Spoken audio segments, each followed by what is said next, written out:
Oops. Well, I guess it's not really that big of an oops. I did plan for that. Head gasket. 403 olds. Oh, yay. I got no compression. Well, actually, I got very minimal compression on cylinder 1 and 3.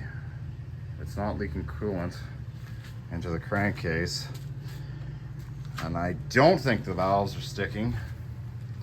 Anyway, I had the rocker or cover off. That's why I have this.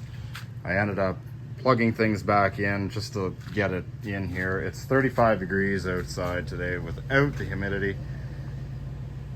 It's hot, very warm. So anyway, I ended up losing a little bit of oil, which, yeah, oops. Kind of be, well, I kind of anticipated for that to happen. It was my stupidity. I knew the risks. That's why I went ahead and did it. I was gonna text a friend to see if he was available to help me push it into the shop because I had it on cylinder 1, top dead center. I didn't really want to move it from there. And in any event, I never heard back from him, so I figured, you know what, I'll just do this quick and yeah. So I don't know if I'm going to do machine shop work to this or if I'm just going to end up pulling a low budget here with this. Oh, and just, you know, get it good enough. I haven't decided. I really don't know. So what I did, it's kind of warm already. So what I did, I loosened these off, 12 mil, and what I done, that's tight already, is this releases the valve, the pressure on the valves, right? So once I did that, I took some compressed air, blew it into the spark plug hole, and it came out cylinder 1 and 3. Plugged the hole for cylinder 3, and you can hear it come out through the intake. Well, it's a wet, miserable Saturday morning here at the garage. So we are trying, actually it's only me here, I'm running solo today. Push rods, rockers, I think these are called bridge holders or something like that. I forget the terminology for that. So labeling. I don't know how imperative it is, but anyway, we got number 1 exhaust, number 1 intake, so I've been doing that. And same with this, I just mocked this up real quick. Cylinder 1, 3, 5, 7 intake, exhaust, basically taking them out as I remove them. So obviously this bottom portion of the block is the right hand side. I could even label that just to make myself feel a little more fancy. So we could label this. This would be the left driver's side, and this would be the right passenger side. It's always from if you were sitting inside the car. So left and right. Big thing I got to do next, and I'm not sure if I'm even going to tackle it today or not, the exhaust. I'm not even sure how I'm going to tackle it yet, honestly, because there's a couple broken bolts on this side of the block, and I'm sure if I try and tackle the exhaust manifold, I'm going to break these ones too. The garage downtown, I know the lad, he said that he'd get them out if I broke them, because I don't have a lot of patience for that. Well, I do and I don't, but I don't have a torch. I have torches, but I don't have oxyacetylene here. I literally woke up an hour ago, so I might be slurring my words a bit. So anyway, that's going to be the next big problem, is the exhaust. I want it removed. I am taking it out of there because there is an exhaust leak on that side.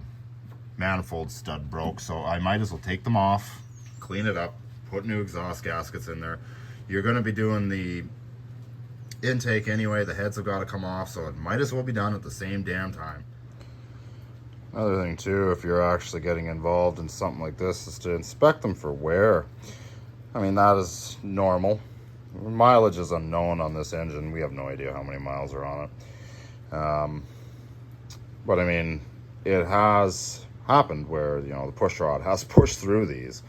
So it's always good to inspect it, have a good look.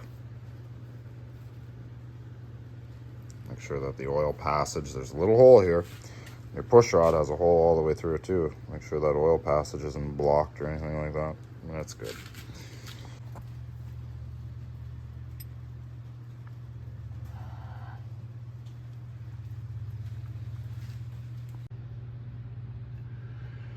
Well, everything is removed. Now, for the next part, got our gaskets here today. Victor Ryan's. This is the head gaskets, and this is the intake. I am still missing a few things, a few odds and ends. I don't want to tackle. Well, that was an old Lincoln that just went up the road there. I just missed it. There's a few other things I want to tackle.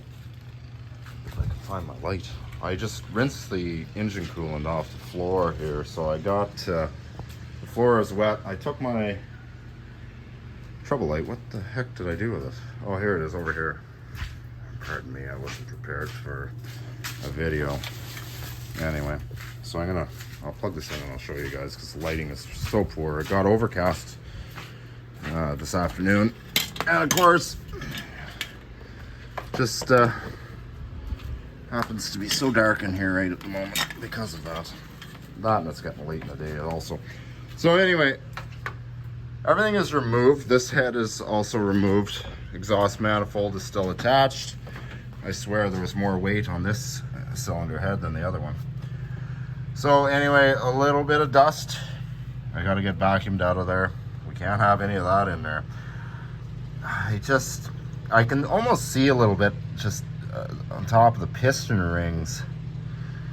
Of course, this is all stuff that would have, you know, been airborne. I vacuumed out the lifter valley, but like I say, it's imperative. We got to get that out of there. There's no doubt about that. It's got to go. So these are brand new microfiber cloths. I just put over top just to keep the whatever dust is airborne over the weekend, the long weekend.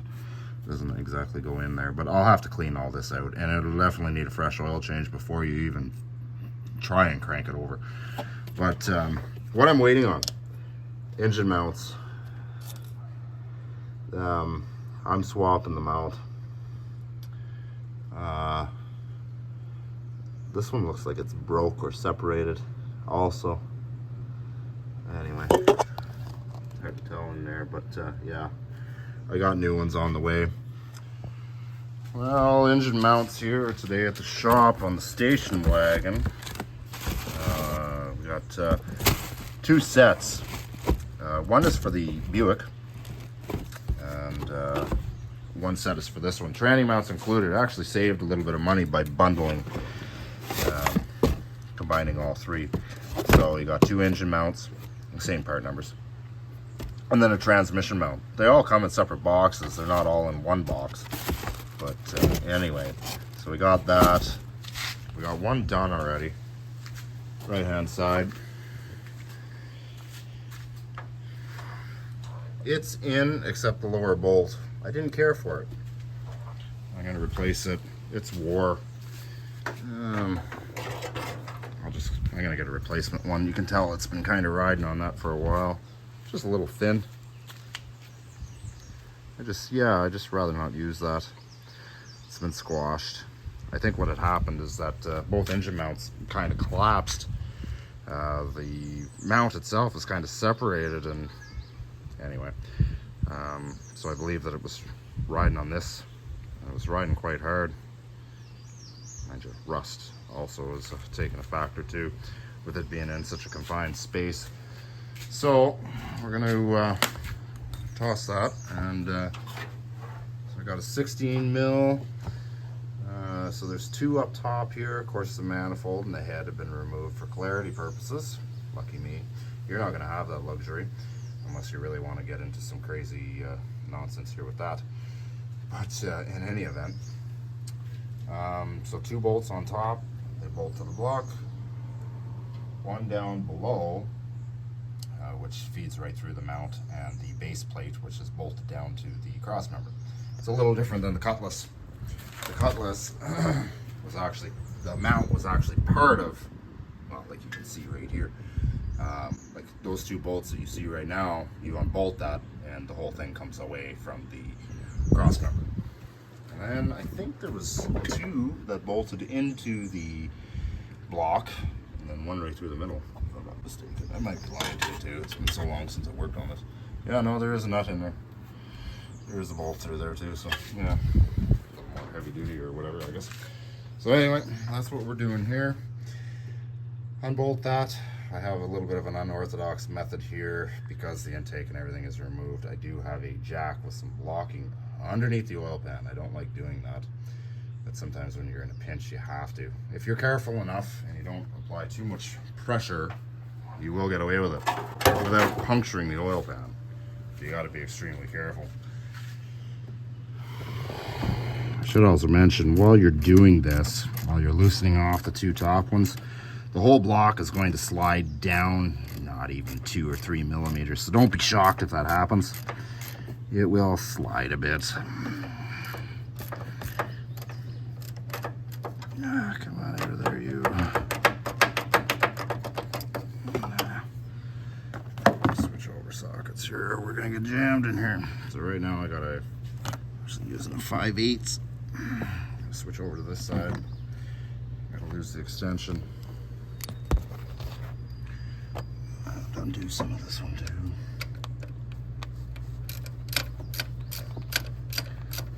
Now don't forget, you're going to have an exhaust manifold right here. And it's going to be very problematic.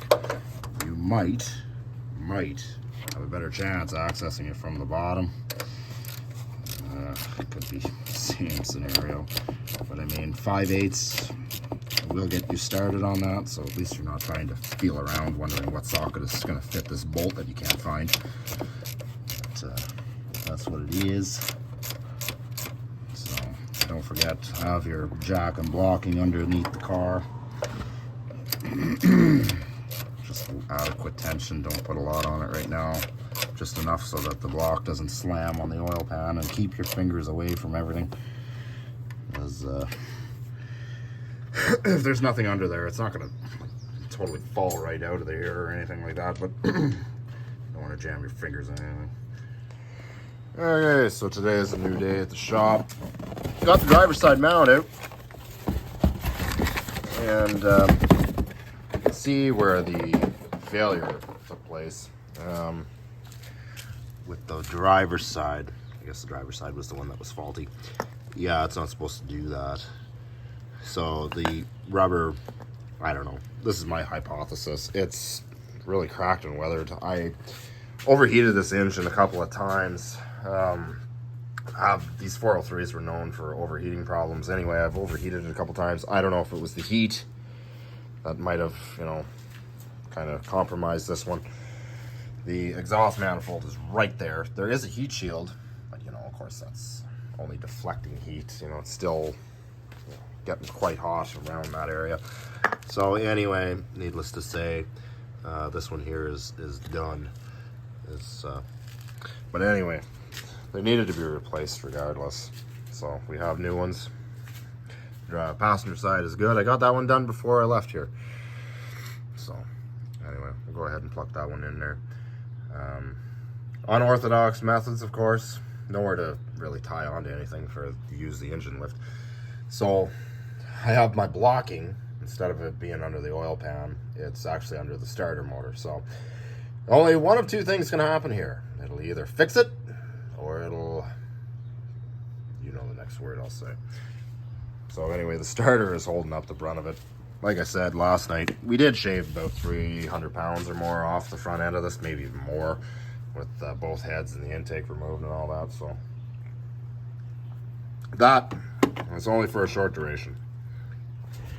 In other words, it's fine. I'm sure other people will like to bash me about it, but whatever. Gets the job done. So anyway, I'm going to wire brush this. Of course, there's a lot of guck and whatever else. Anybody who's doing this, these particular engines. See these two holes here and here, left and right. That's where your mount bolts to the block, and then very simply there is a bolt that goes through the center right down in here, and that holds it down. So that base plate here where you can see this nut, there's no sense removing that. It doesn't do any good, so it just stays there. So that base plate or whatever, that mount, it's not replaceable. You'd have to go to a junkyard if that ended up getting busted. I don't think there is parts available to replace that. But in any event, yeah, so if you got to do this, give yourself a couple hours. Even though it's wide out in the open because I have the heads off the vehicle, off the engine, it is a pain. You can only get so much purchase in here with the cross member and the block. Everything is just in.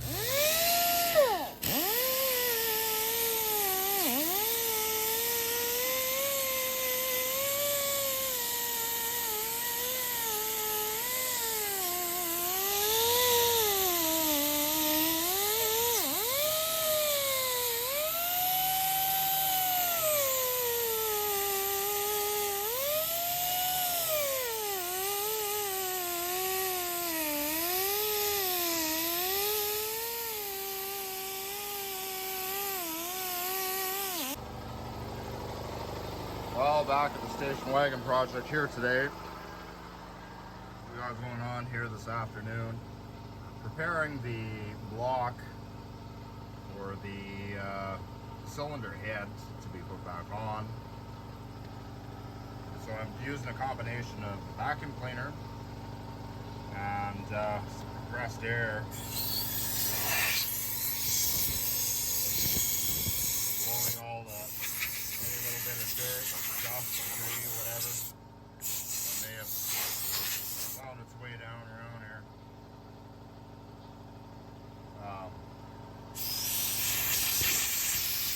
Same with the mounting holes. Got to make sure this is all cleaned out, mainly because if there's any oil or anything down in there and we go to torque our bolts down, could crack the block. So we got to make sure that everything's out of here. So what I got going on here this afternoon, 4 o'clock Friday, gonna stay late. Exhaust manifold is bolted back on. This is the original to the car.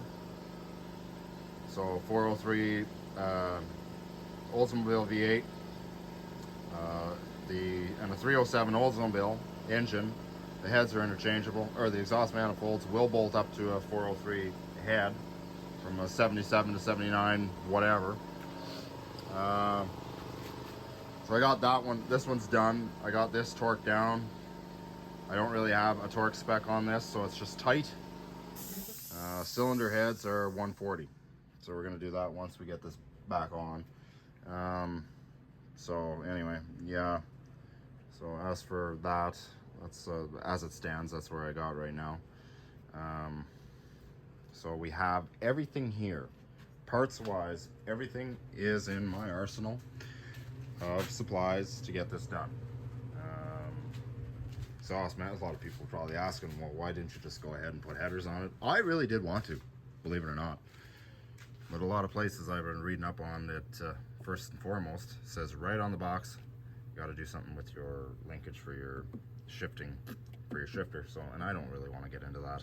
At some point, I will have to get headers for this, because apparently the exhaust manifolds are completely discontinued by General Motors. You can't get them. Delco doesn't have them. Dorman made them at one point, and they're discontinued. So you can't get them anywhere for these vehicles. All right, get myself prepared. Examining the gaskets, comparing old to new. These gaskets don't have any kind of writing on it that's pertinent information by any means. So I was scanning, seeing if we have an up or down or right, left. Clearly we don't. A lot of the small block Chevys, you didn't. These particular gaskets have like a blue striping on top, whereas the bottom ones simply don't. I can show you. If that be the case, it doesn't matter what which way they go. See, similar to this here. And we got blue stripe up front, flip it over, we got nothing on the back. But according to Felpro, it does not matter. We got Felpro's logo here, yeah, right there. So anyway, and I picked Orion's box, so I guess Felpro is subcontracted out for stuff like, I don't know. But anyway, regardless, so we don't have to worry about that. Some head gaskets do have that, where it is very important to have it a certain direction. But here it does not matter. So anyway, I blew out the holes here, compared old to new. We're good. There's a few questions that I have, you know, with the layout of it, but you know, when you take apart the old gasket, they're exactly identical. So we're good in that aspect of things. So and what I got going on now, I'm going to set the cylinder head back on the block. I'm going to do so very carefully, and I'm going to have to get some engine oil just on the threads of these, just a very light coat, and torque them down to 140. So I got my my torque wrench out, but I don't have it set up yet. We're just taking it slow with this. And we're gonna go ahead and at least get the cylinder head back on the car, on the block, and get this side done anyway tonight. Okay, so I got the cylinder head resting on the dowel pins. I got one bolt here, just kind of lightly oiled, just a very light film. Just dap dry just a bit. But yeah, we can clearly see. Well, maybe we can't. Got oil on it, nice and clean. I'm just gonna go ahead and just actually hang on. I need to see which layout that I grabbed that from. That might be the first one. Actually, yes, it is. This bolt is supposed to go here. Always good to check your work. Installation, I will tell you this, installation is a heck of a lot easier than the removal. Removal, you've got to try and break the seal. It's almost nice to have two people. And with the car in the air, it's slightly difficult. But it is nice to have two people. If it's a 6-cylinder, it might be a little lighter, but still they're really awkward. I opted out to leave this bracket for the AC compressor still attached, just to kind of give me that extra little bit of leverage. Just something I can grab onto, and then I use these neoprene gloves just to kind of finish out the rest of the job. Well, one thing after another, after another, after another. Ended up opting out for a new starter motor once I unwound a couple bolts here off the solenoid yesterday. I broke the solenoid. Of course, they want $80 for a new solenoid. And $150 you can have a new remanufactured starter, minus a $15 core, so I'll take that one in. Peace of mind, I guess you could say. I had to do some wires up here. There's a wire for a fusible link that the casing was starting to peel off. It was so bad, it was just like Nevada tickets. It would just crumble. So anyway, I found a good spot away from the heat where I know the casing is going to hold, and so anyway, I redid it. Nothing's tightened down yet. I still have one more wire I have to put on there. So I saved the heat shield. I managed to save that. I took it off the old starter and put it on this one because this engine produces a lot of heat, and seeing as how that heat shield is there and intact, figure I might as well transfer it over. So anyway, so all I'm doing right now is I'm tucking the fusible links back in this little wire cover here,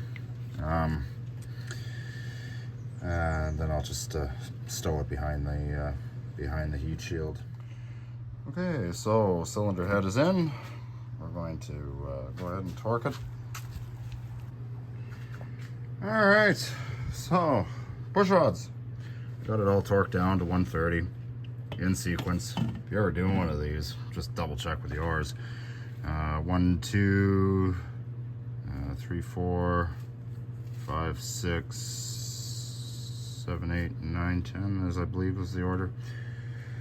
It's on the phone, so I can't really look it up right now, but just for reference, double check with yours. You know, a quick Google search will tell you.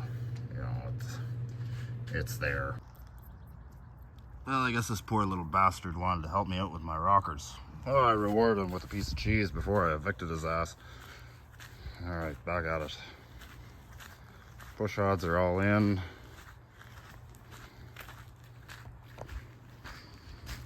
Okay, so what number now? 135. I'm going backwards on the list here. So there's number 5 intake and number 5 exhaust. Perfect.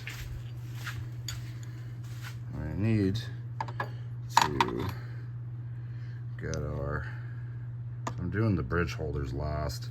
So this is number 135 exhaust and then 135 intake. Okay, so intake, that's that one. Exhaust, that's that one. 135, perfect. Moving on.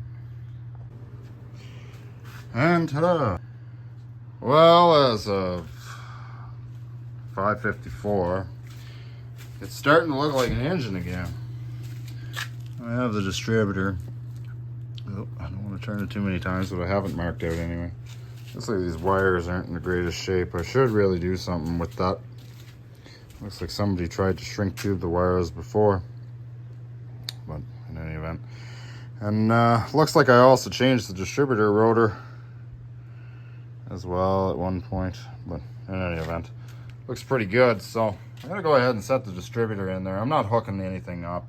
Got the spark plugs back in.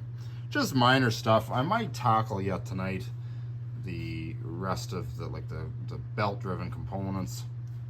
We'll see. It's starting to get late. Haven't had supper yet. Plus I got about an hour drive home. That, and I should also get going with some other projects that I have here. I got a boat, an 18-foot boat. I got a regular cab 150 truck. There's a bunch of odds and ends that I gotta do. There's never any shortage of work around here. Well, we're getting there. Distributor is in. And now the thermostat. 75k miles. Okay, well, I'll hold it up to it. I don't think the other one lasted quite that long. Mind you, it wasn't overheating. It was running hot, mind you, but that rat hose was rock hard, so I don't think it was letting coolant through there. But in any event, we're getting there with this, slowly but surely. So I'm gonna clean up the surface there, and I'm gonna at least throw that in tonight. And that is it for me. 6:30 at night. I'll be out of here by 7. Hopefully home for 8 o'clock. Come on back. You know that's not good. I'm gonna drain it anyway, but looks like it did start mixing. Ooh, quite a lot. Oh God, I hope I didn't do any damage internally. There should be oil coming shortly. There it is. Oh shit, the crankcase was full. Wow. I get a new plug. This one here is kind of buggered. Yeah. That was quite a bit of coolant. I guess when I was driving it, it was in fact mixing in with the crankcase oil. Makes you wonder what the radiator looks like.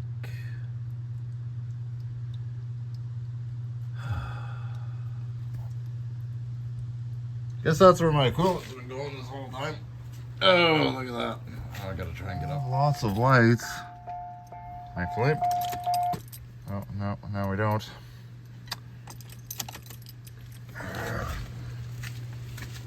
Haven't got anything out of it. Pretty sure I have something arced in there. I don't know what that was about. Pretty sure I got a ground back there I gotta address yet, but I don't think it really. Yeah, it's this stupid thing here. Of course that thing is done. I need new terminals. I have to put that on my list of things that I need to get for it. Anyway. Oh. Okay, pack isn't doing nothing. So I'm waiting on my oil pressure switch gauge sender to come in. Amazon is supposed to drop it off. Saved a couple of bucks by actually going that route instead of with Rock Auto. I don't know. Do I have any better lights here? I'm going to test the starter. I put fresh oil in it. It was full of engine coolant. Yeah, we have lots of lights, which is good because I'm sure the power will go out soon enough. I won't be able to see in here. Oh, funny thing is the low coolant alarm. The radiator's empty. It's not coming on unless the engine needs to be running.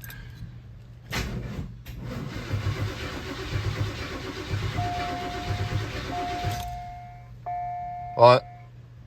Low fuel. I got a full tank here. Alright, so we got some ground wires I gotta fix here first, but and the exhaust, obviously, as we can hear.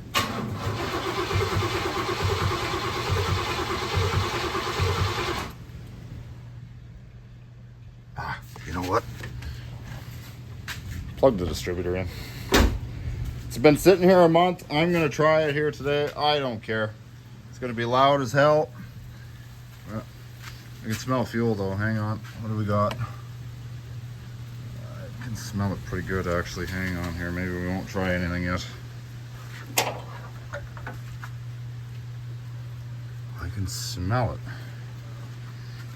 One of these vent hoses wasn't connected to anything, but yeah, right here, this has got to be plugged into something, but I don't have a hose here. I'm pretty sure that's why I can smell fuel. But yeah, she's pretty strong even though I can't see any. So the fuel pump would have primed some into the bowl.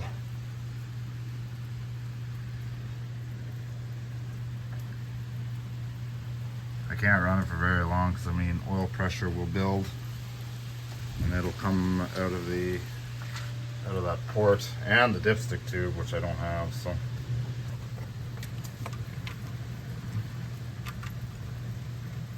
Let's try it. What's the worst thing that could happen?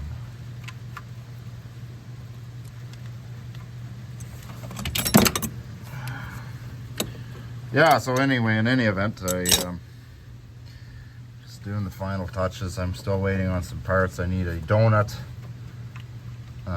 for the exhaust, the heater pipe, whatever the hell you want to call it. This, need a gasket for that. Can't put it together without it.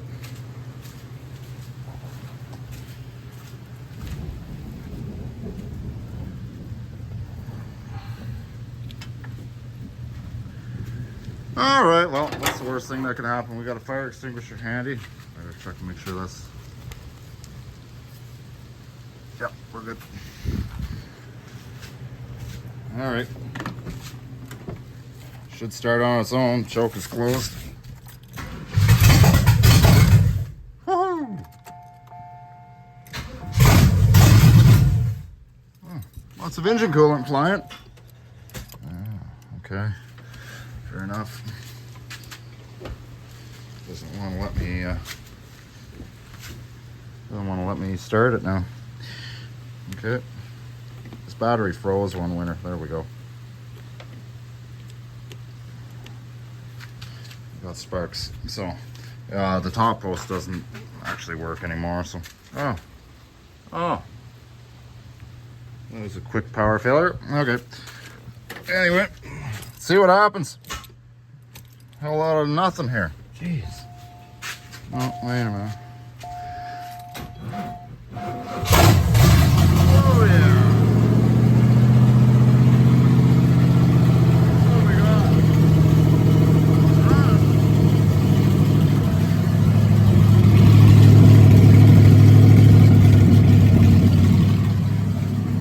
Wow.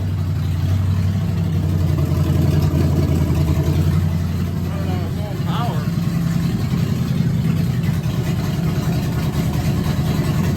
tugging a bit though, I think. Hang on. Oh.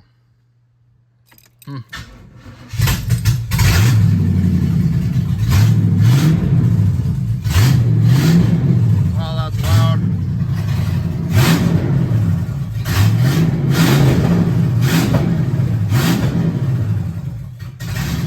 I don't want to stay running under its own power.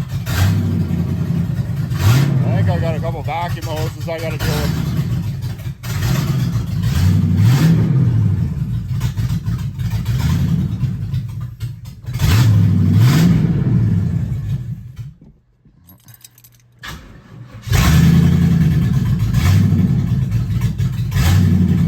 I don't know why it won't stay idling.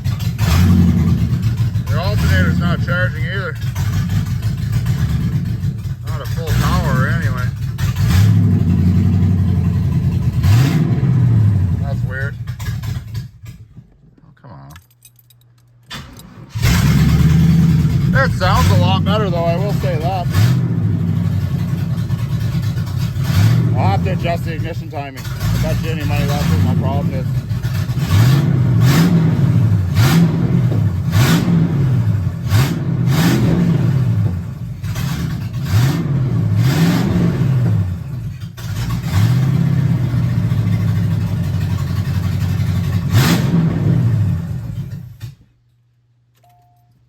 Well, let's see if how many assorted fluids are on the floor here. Actually, surprisingly enough, none. A little bit of chooch, a little bit of smoke going on. I don't know, is that normally normal after a head gasket job? Oh, I see an issue. Looks like our valve cover gasket is leaking here. Is that what's leaking? Must be. Always something. Okay, so I went around, tightened them all again. Just with cork, they loosen off. So I ended up ordering some supposedly, quote unquote, they're better. I guess they're rubber valve cover gaskets. I guess nobody really uses cork anymore because they can't get even pressure. My issue was that obviously we have oil leaking from the front onto the exhaust manifold, which is an indication that, hey, these bolts are loose. But apparently with cork, they can leak at both ends. So I'm gonna order the rubber ones. I'm going to leave them in there. If it doesn't leak, then great. But later down the road, it's like, hey, you know what? We obviously got an oil drip here, or it's like you can tell visibly that it's leaking onto the power steering pump or whatever. Then I'll, someday in the fall when I don't need the car and I'm not super busy, I can swap them out. It would only take about a half hour, if that. Well, the crossover pipe is in. Friday night update. Late July 25th, I think today is, 26th. I don't remember, they're all the same. I got the booster pack on. It's quiet, it idles. It's burning oil. Oil pressure is good. Low coolant. Oh. As soon as I got out of the car, I have the jack under there, under the catalytic converter to hold the pipe up.